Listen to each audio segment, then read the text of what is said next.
how to master the trend in Forex. Ito po yung tatlong uri ng market ha, ng trend. Trending, ranging, and choppy.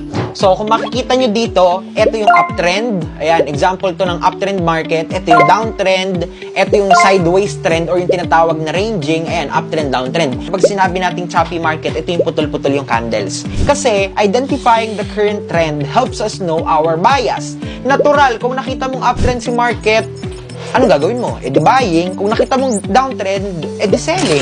May mga tinatawag tayong swing high and swing low. Diyan tayo nag-e-enter or nag-e-exit. Para ma-identify natin properly ang isang trending na market, we use trend line. So, paano ba tayo magpa-plot ng trend line? Yung mga swing low and swing high, ito yung mga sharp points. So, using support and resistance. Through resistance, it can give you an idea na, hanggang resistance lang ako magsiset ng take profit kasi ito lang yung currently inaabot ni market. Ito, tingnan nyo. This is a trend line. Ganyan naman mag-form ng trend line. Yan, dito. May pwede ka rin maglagay dito ng trend line. Yan, nakikita nyo? So, ngayon, nakikita nyo.